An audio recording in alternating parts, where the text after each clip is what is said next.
Don't know about France. They've invaded over 80 countries, from Napoleon's wars across Europe to colonial conquests in Africa and Asia. France has left its mark. They took over Algeria, Vietnam, Madagascar, and parts of India. Fought in Mexico and even invaded Russia, and guess what? Even today, France is still intervening militarily. Like in Mali and Libya. Did France invade your country?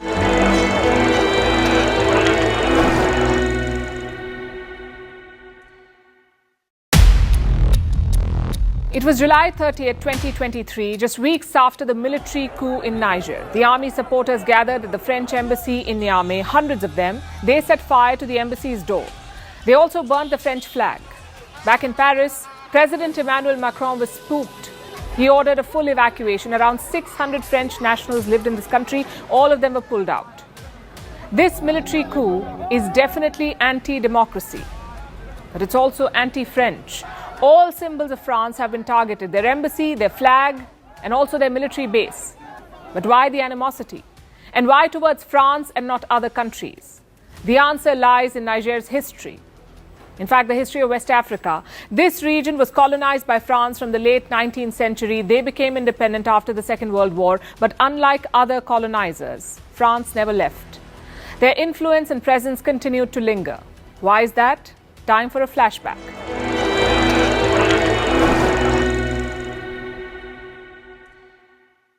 Let's begin from the 16th century. That's when France became interested in Africa. The reason was slaves. The French were the third biggest slave traders. They took around 1.3 million Africans to their colonies in the Americas.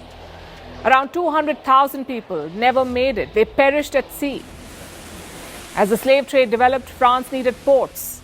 They got one in 1659 here in St. Louis in Senegal. For a long time, French interests were limited to coastal Africa. The interiors were untouched. But in the 19th century, that changed. There were two reasons for that. One was the domestic rivalry back home. The European powers were already competing with each other. Africa became a new theatre. And reason number two was resources. Europe needed to feed its expanding industries. They zeroed in on this area. It was called the Gold Coast.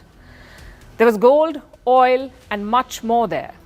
The French expansion began from Senegal. In 1854, General Louis Faidherbe was appointed governor. He quickly got down to business. Under his rule, French control was extended to Gambia. But his ambitions were bigger. He wanted to conquer the Niger Delta and Mali. His government was not so keen, though. They thought it would be too expensive, so the expansion project was paused. It would resume in the 1880s. This was the beginning of the scramble for Africa. No shadow wars anymore. European armies were marching across the continent. They were picking off countries one by one. This inevitably led to fighting between European powers, so the German Chancellor proposed a plan. This man, Otto von Bismarck. He brought all the European countries together in Berlin. In 1885, these countries signed the Berlin Act. It formalized the scramble for Africa, and the logic was quite simple. Instead of fighting each other, let's carve up the continent. Each country gets its own colony. And no, the Africans were not consulted. In the 1880s, almost 80% of the continent was ruled by the locals, kings, sultans, and tribal chiefs. By 1900, it was flipped. Around 90% of Africa was colonized by Europe, and Niger was part of this. In 1899, two French officers were put on the job. Captain Paul Vollet would lead this mission, and his second in command was Julien Chanoine. Both men had one thing in common, their bloodlust. They set off from Dakar in Senegal. Their job was this: explore Chad and Niger, gather local intelligence, reach the Sudan and return. Basically create this ribbon of French territory, from Senegal in the west to the Sudan in the east. Captain Vollet had a reputation. He led the French conquest of Burkina Faso in 1896. He was ambitious and brutal. His expedition to the Sudan is called many things: the Killer Trail, the African Apocalypse, the Heart of Darkness. Gives you an idea what went down. It was one of the most violent and bloody episodes in colonial history, not just in Africa, but the whole world. Vollet's mission was not well funded, so at the first village he reached, he demanded porters. He needed people to carry things. When the locals denied, he razed the entire village. Around 100 people wiped out. It was a sign of things to come. Boulay often refused to feed his camp followers. When they complained, he killed them. Men, women and children were bayoneted to death, not shot, bayoneted, because Boulay wanted to save bullets. Such massacres followed him everywhere. It was so bad that word reached the French government in Paris. Boulay's own soldiers were horrified by the violence. Some of them deserted. When Paris got to know, they ordered Boulay and Chanoine to be arrested. They deputed a French officer from Mali. He followed the expedition's trail to catch them. What he saw was blood-curdling. At one village, around 1,000 corpses had been left in the open. Bodies of young girls were hanging from trees. People were terrified by the French flag. It was a sign of impending death. Arrest Boulay and Chanoine did not work. In the end, both were killed by their own soldiers, but the mission continued. French troops marched through the Sahara and secured the region. Their African project was complete. It looked like this: a federation of 8 territories: Mauritania, Senegal, Mali, Guinea, Ivory Coast, Burkina Faso, Benin and Niger. The capital was Dakar. This whole region was called French West Africa. Fun fact, it was 8 times bigger than European France. So how did they control it? The same way they captured it, using brute force. France did face rebellions in the first decades after the conquest, like the Tuareg rebellion of 1916. The Tuaregs are an ethnic group living in the Saharas. In Niger, they live in the country's north. When the Tuaregs rebelled, France crushed them. Summary executions were the norm. It was through these crackdowns that Paris held on to its colonies. Many of them fought wars for France. Around 2.5 million Africans were part of the First World War, another 1 million in the Second World War. These people were not French citizens, they were French subjects. And that equation changed only after the Second World War. In 1946, Niger, along with other colonies, became overseas territories. They got seats in parliament, and with elections came political parties. The most important one was the PPN, the Progressive Party of Niger. 2 men came to dominate this party: the radical Djibo Bakari and the moderate Hamani Diori. He asked his advisors to build up France-Afrique in 1962. And how did they do that? By building personal networks. France propped up leaders, often dictators in West Africa. They gave them military support, a little aid, and a whole lot of French glamour. What did they get in return? Resources and influence. More than 1,000 French companies operate in West Africa. They have the 3rd biggest investments. First is America, second is Britain. They also have soldiers there. France has deployed 3,000 troops in Africa. Around half of them are in Niger. Their job is to fight terror groups, but you can see why this is problematic. Imagine Britain stationing soldiers in India. Terrorism or not, it's an affront. From the 1980s, French presidents have promised to dilute France-Afrique. Macron has done so too, but their actions suggest the opposite. I have some trivia for you. 14 countries in Africa use the same currency. It's called the CFA franc. It was created back in 1945, before African independence. But even today, 14 countries use it. And I'll tell you how it works. West African countries deposit 50% of their reserves at the French treasury. In return, they can use the CFA franc. Its value is pegged to the euro. France says the currency brings stability to West Africa, but it also brings trauma, the trauma of a colonial past.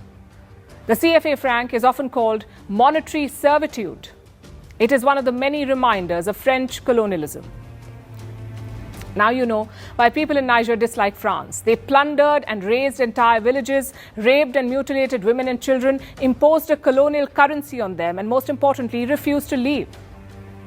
France is a strange case. Most countries are blamed for their colonial policies, but France is also blamed for its post-colonial policies. Of course, that does not justify the coup, but it does explain why a lot of people support it. President Macron has always had a taste for foreign policy. He wants to leave a mark on the world. Maybe this is it.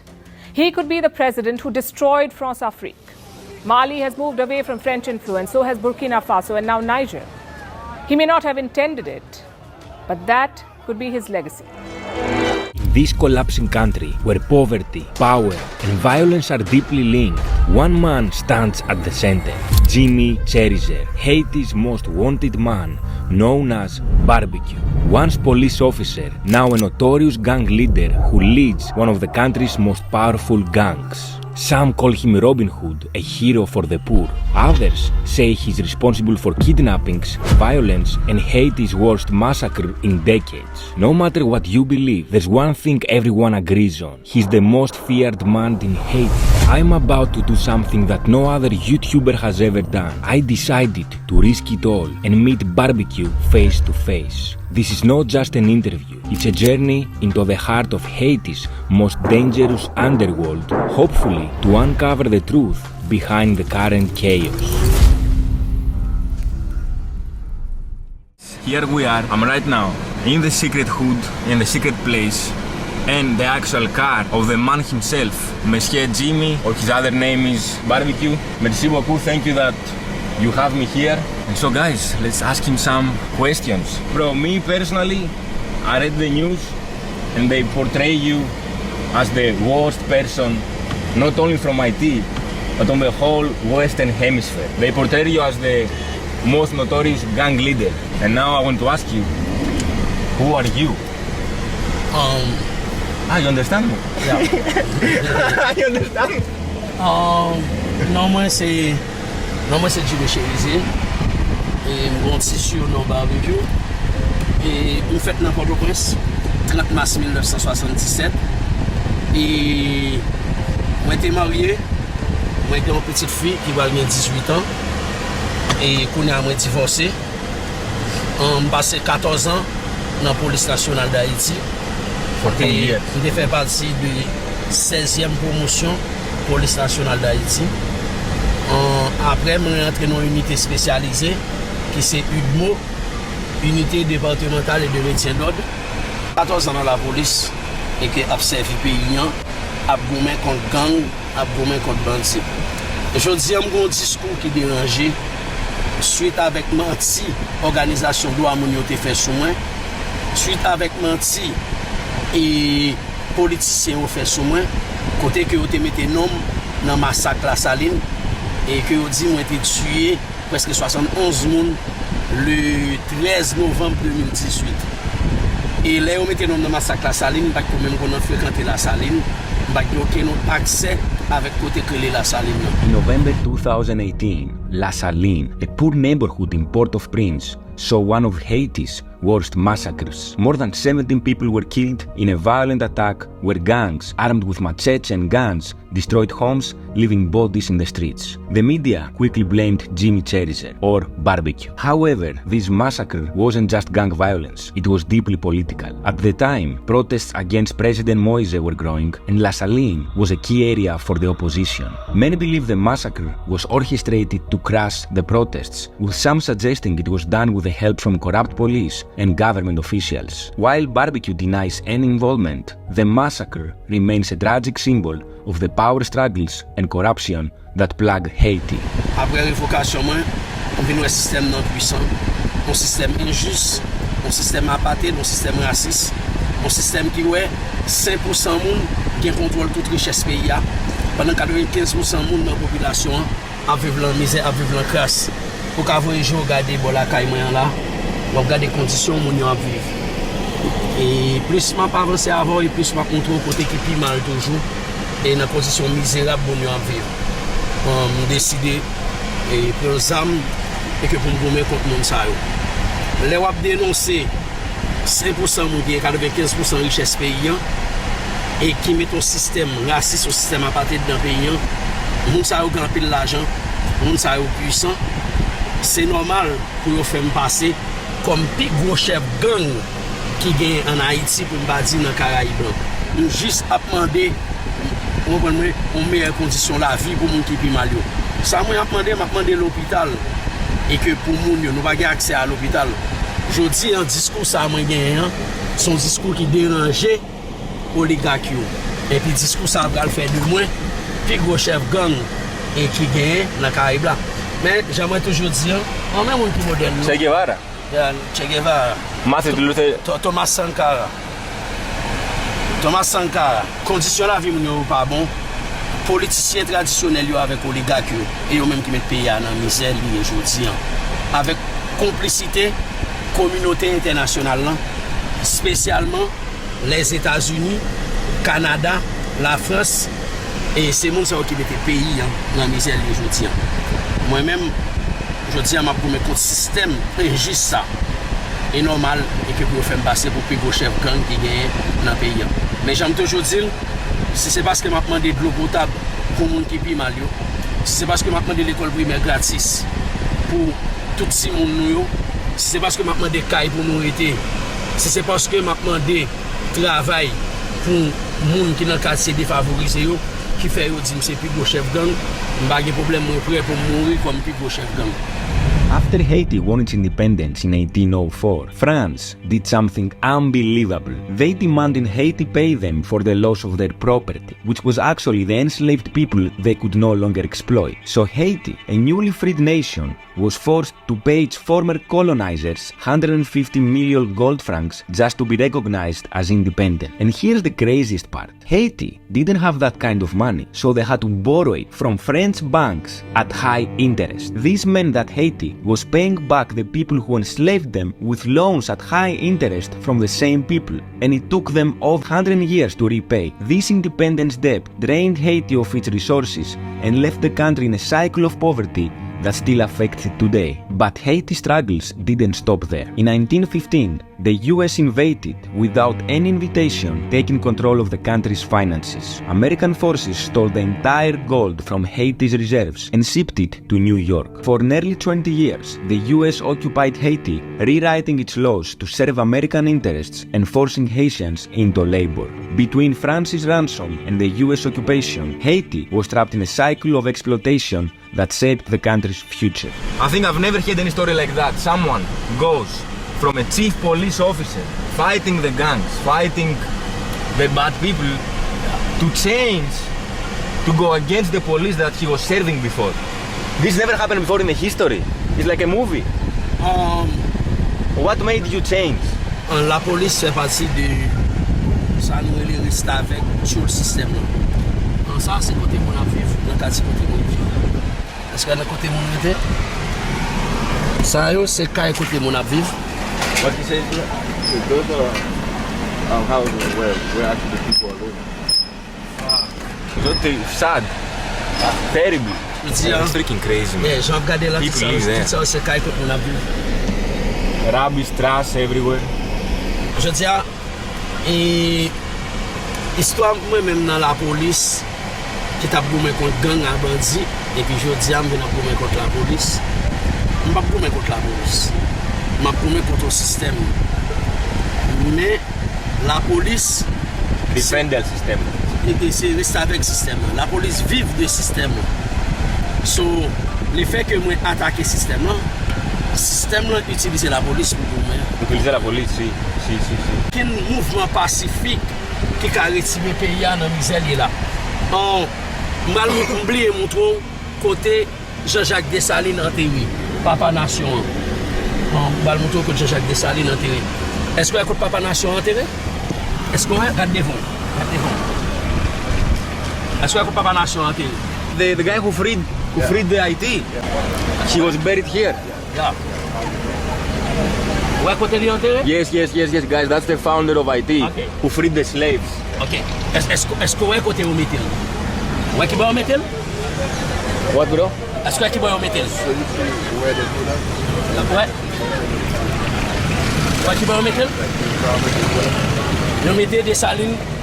Ils mettez des salines côté qui gagne fatra.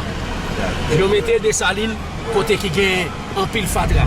Jean-Jacques Dessalines led the largest successful slave rebellion since Spartacus and Roman Empire. But unlike Spartacus, Haiti's fight ended in victory. In 1804, Dessalines and his army of former slaves defeated the powerful French forces of Napoleon Bonaparte, creating the world's first independent Black Republic. But this victory came at a price. Global powers, including the United States and European nations, still relied heavily on slavery. They were scared that Haiti's success would inspire enslaved people in their own colonies to revolt. As a result, they refused to trade with Haiti, isolating the country economically for decades. Dessalines remain a symbol of resilience, the fight against oppression, and the power of people standing up for their dignity and freedom. C'est parce que Français, nous avons la caméra. Yes, I will hide face, no problem.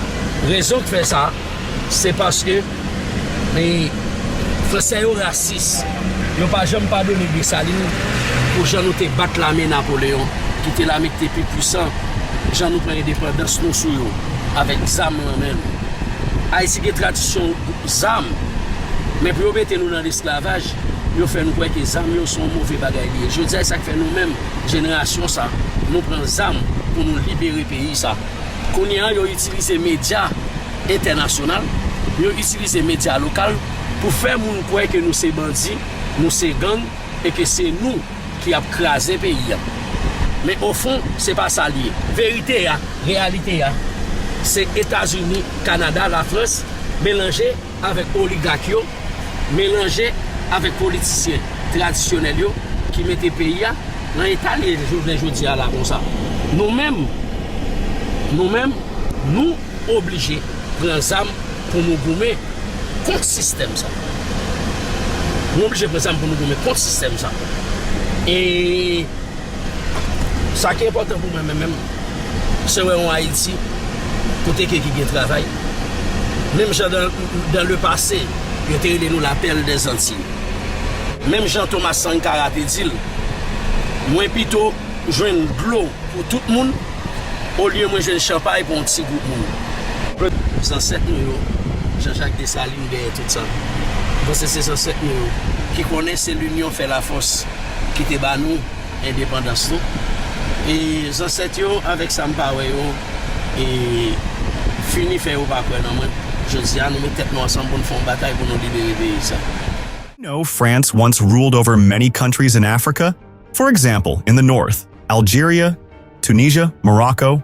In the west, Senegal, Mali, Burkina Faso, Benin, Guinea, Ivory Coast, Niger. In Central Africa, Chad, the Central African Republic, the Republic of Congo, and Gabon. The entire island of Madagascar was also under French rule. Today, all of them are independent. Let's talk about France's colonial empire. France once controlled a vast colonial empire stretching across Africa, Asia, Oceania, and the Americas. But behind the grandeur, there were grim realities. Fact 1. In the 19th and 20th centuries, France exploited millions through forced labor.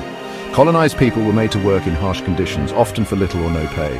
Fact 2. The Battle of Algiers in the 1950s saw brutal tactics used against Algerian independence fighters. Torture, executions, and civilian massacres were horrifyingly common. Fact 3. Cultural erasure was rampant. Indigenous languages, traditions, and identities were systematically suppressed to impose French culture. Subscribe for more content. See you next. Why do French companies still control Africa's resources? Let's expose the truth. From the 1800s, France colonized Africa for rubber, uranium, and gold.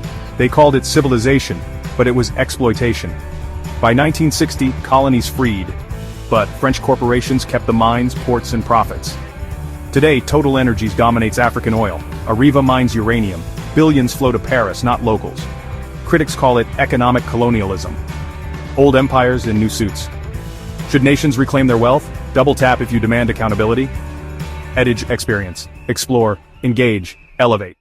France colonized Vietnam for over 100 years. But why? It all started with trade and religion. France desperately wanted access to Asian markets, especially China, and Vietnam was the perfect stepping stone. To justify it, they claimed that they were protecting Catholic missionaries who sought to convert the country. But really, it was about power. In the mid-1800s, France invaded South Vietnam, eventually taking over the whole country and folding it into French Indochina. Vietnam had rice, rubber, and a coastline that opened up access to East Asia. Having a colony in Southeast Asia meant global influence while competing directly with the British Empire. Before the Vietnamese, it meant nearly a century of occupation that would spark decades of resistance. And took on both France and America and won.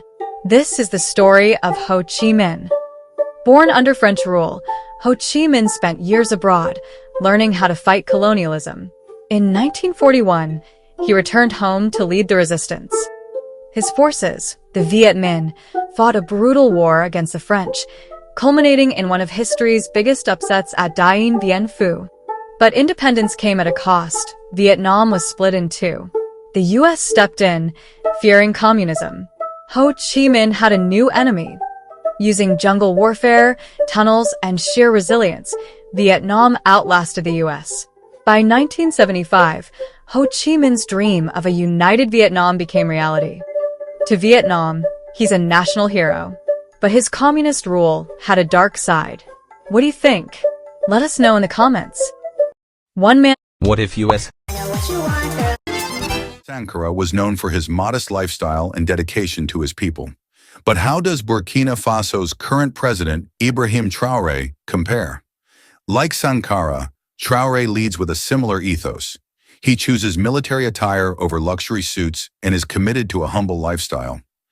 At the recent Russia-Africa summit, Traoré stood out by wearing military combat clothing, a bold move that echoes Sankara's style.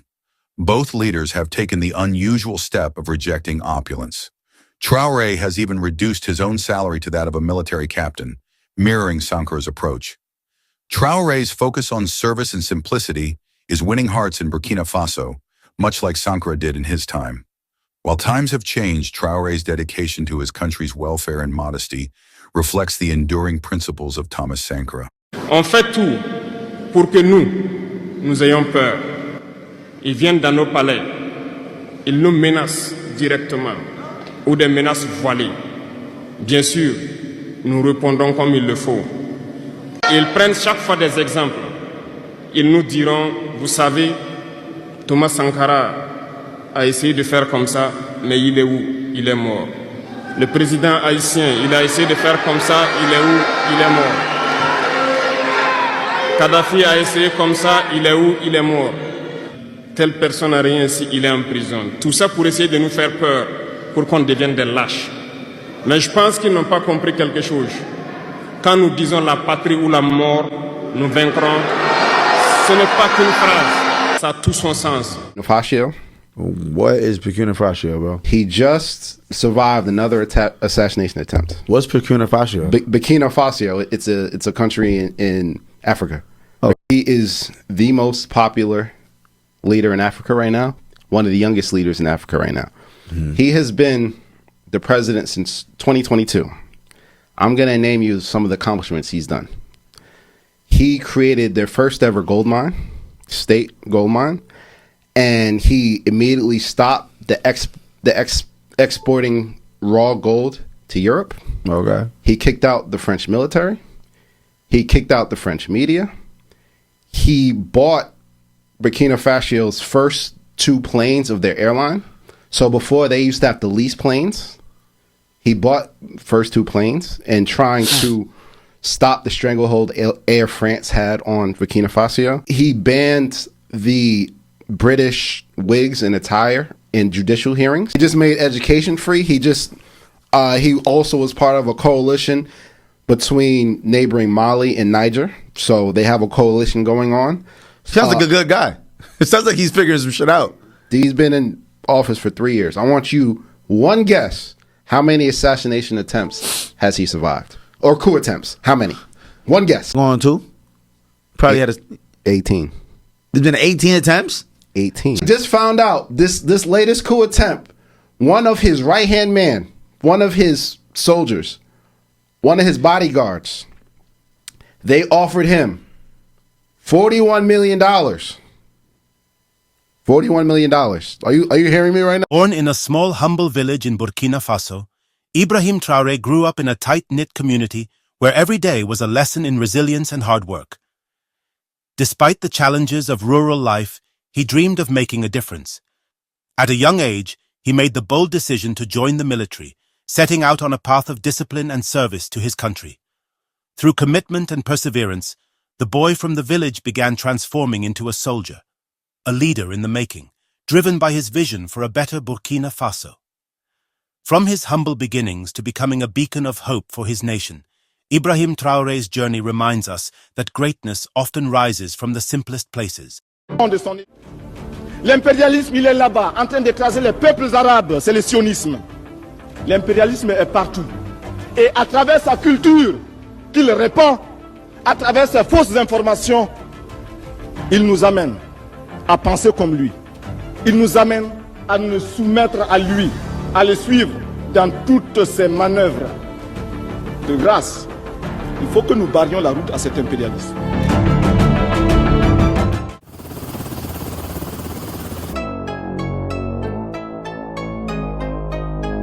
The hand that feeds you can also starve you. This ancient African proverb reveals the dangerous game African nations have played for decades. April 16, 2025, midnight approaches in Ouagadougou. Armed men move towards the presidential palace. Another coup d'etat in motion. Foreign powers watch, expecting Captain Ibrahim Traoré to fall like many other African leaders. But by sunrise, everything has changed. What these plotters didn't know is that they weren't just attacking the man. They were igniting a revolution that will shake the foundations of global military power.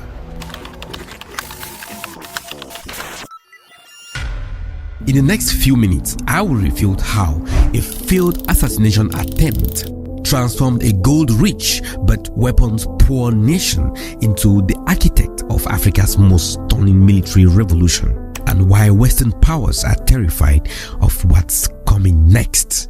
Now imagine that your village is under attack. Your soldiers have the courage to fight, but then their weapons are empty. The guns have no ammunition. So your village have to call neighboring villages to borrow weapons.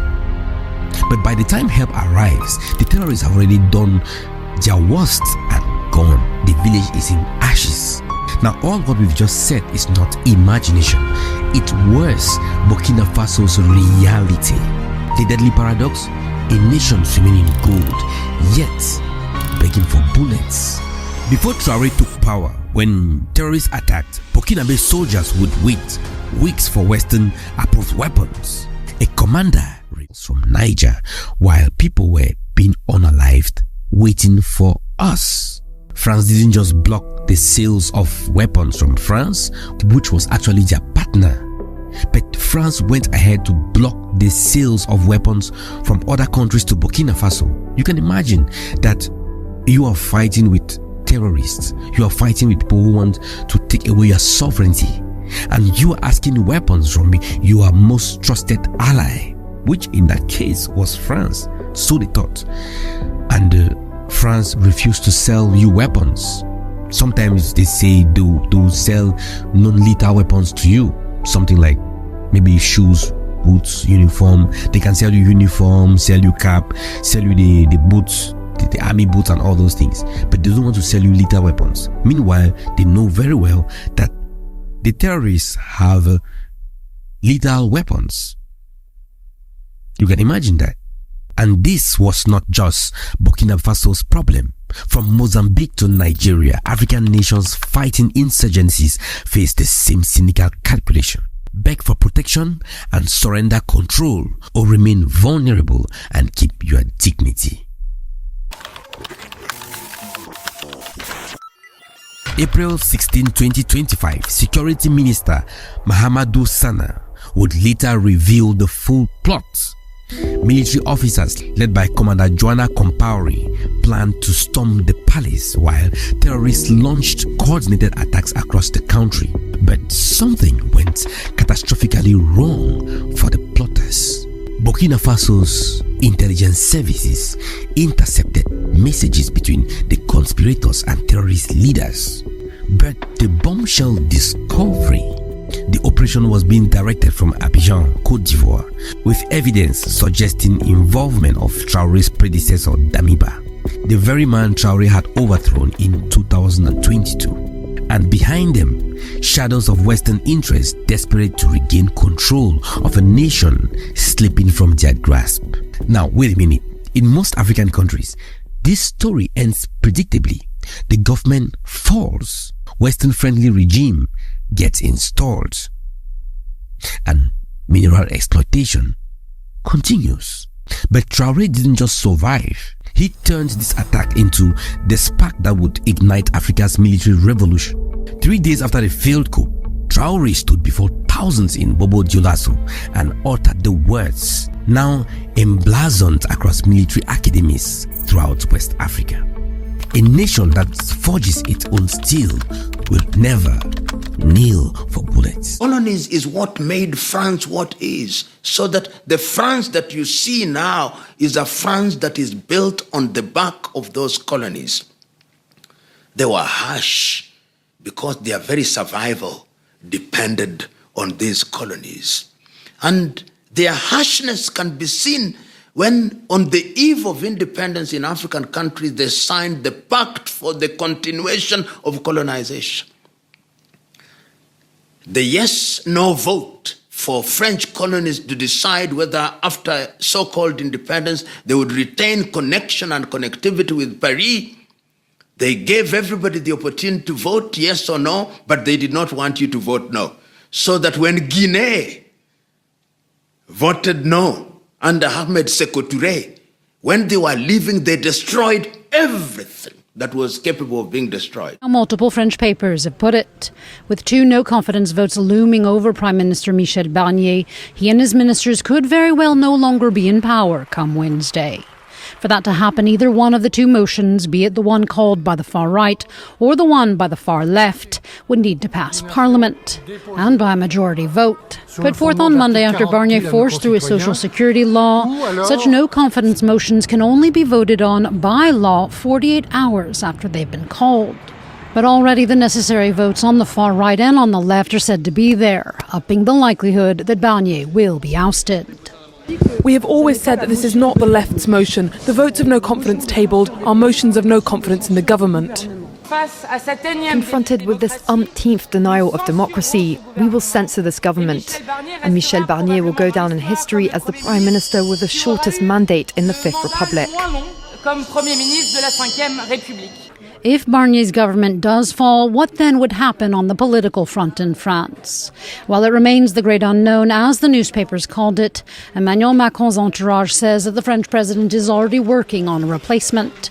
It is his constitutional imperative to name the prime minister. But who and on what side of the political spectrum?